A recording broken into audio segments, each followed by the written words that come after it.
NBA All-Star Weekend festivities will continue in Indianapolis tonight. Some of the league's top players competing in the Skills Challenge, three-point contest, and the Slam Dunk competition. Raptors' Scottie Barnes is set to show off all his skills at the Skills Challenge. He was named as an injury replacement, and this will be his first All-Star appearance. It's a big moment. The game itself is set for tomorrow with the best in the West squaring off against the best in the East. That all started yesterday. Team Jalen took off Team Detlef in the Rising Stars final last night. Team Jalen went on to win 26-13 on that LED court. Indiana guard and Montreal native Benedict Mathurin. Big game, pouring 13 points and claiming the Rising Stars MVP award. Now, for more on NBA All-Star Weekend, we're joined by TSN Radio's Matt Cauz. Thanks for joining us here on your Saturday, getting you all jacked up and ready for All-Star Weekend in Indianapolis. We can talk about the highlights yesterday, but let's talk about Scottie Barnes. Yeah. I know it's an injury addition, but that's a big moment for his young career. Absolutely, it's a big moment. I was thinking about it because he's probably not going to get a ton of minutes in the games. But what's important for him is over the next couple of days, feeling like he belongs with the elite of the NBA and what that can do for him and his confidence, his growth as hopefully one day a true star in this league. And also watching some of the other stars. What do they do before games? Trying to pick up some habits to see that what are things that he can sponge off other great players like Jason Tatum or Steph Curry that maybe can help him, again, with his journey to become a star. Yeah, it's pretty wild. He's 22 years old. He's the best player on the Raptors. He's the face of the franchise, and he's kind of been put in this leadership role. So, yeah, you're right. Just to kind of see how other guys, just their methodology heading into this, even though it is All-Star Weekend, it's just kind of like a glorified pickup game. But Shai Gilgeous-Alexander as well. He has a potential to really, he may have already done it, but really open up casual basketball fans' eyes that he could be one of the best players in the league. And he's from Hamilton.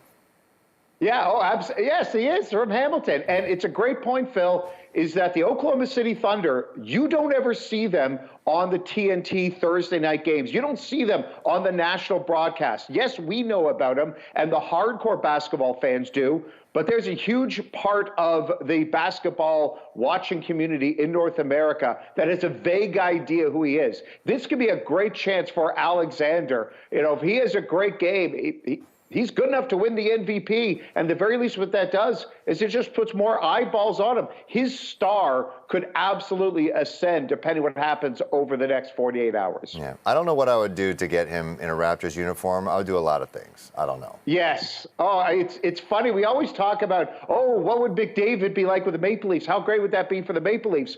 But if we're just going sport by sport, one player does more to help a team win or lose than in basketball. There's only 5 guys on the court. Mm-hmm. If Shai Gilgeous-Alexander would be that would be the biggest thing for this city, even more so than a McDavid to the Maple Leafs. Oh, big time. I'll take that. All right. Okay. Let's talk about what's happening tonight, though.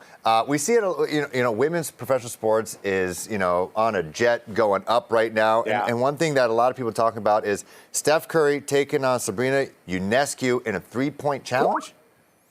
Yes, it's going to be happening tonight in between the 3-point contest and the dunk contest. Last year in Ionescu, she was it might have been 2 years ago, in WNBA 3-point contest.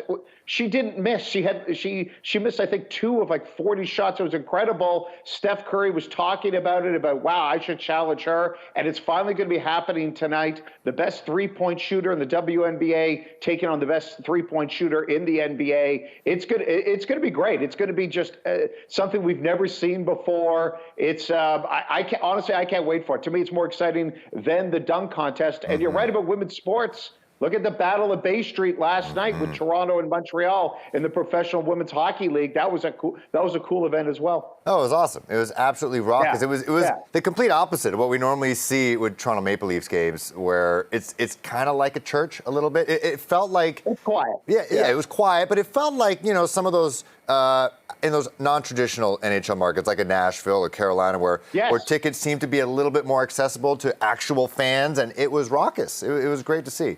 Oh, yeah, absolutely. When I said it was quiet, I was at the Leafs game on Tuesday. That was very church-like. Friday, you're absolutely right. The Nashville comparison is a great one. It was an event. It was a party. It was great. I love parties. All right, okay, but let's talk about the Skills Challenge. Scottie Barnes taking part in this Skills Challenge. Yeah, I'd say Skills Challenge and the 3-point contest have now leapt over the dunk contest. Dunk contest Yes. doesn't have the pizzazz anymore. Well, it doesn't have the pizzazz because usually there's not a lot of stars. Actually, I'm amazed when I saw that Jaylen Brown Yeah. is going to be there from the Boston Celtics. He is a legitimate star. He's one of the top paid players. We don't get it anymore. Like Vince Carter in 2000, Kobe Bryant before that, where there Dwight Howard, where there was always a couple star players doing battle. Now it's like guys don't want to embarrass themselves on that stage. And also you're sort of running out of dunks.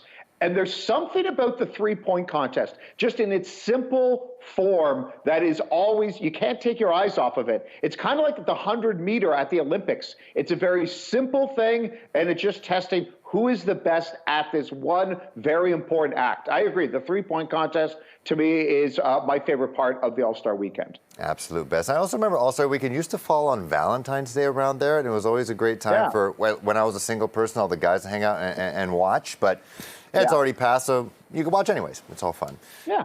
All right. TSN Radio's Matt Cause, you're the best. We talked about almost everything today. I appreciate it. Talk to you very soon. Nope. No worries, Phil. Take care. All right.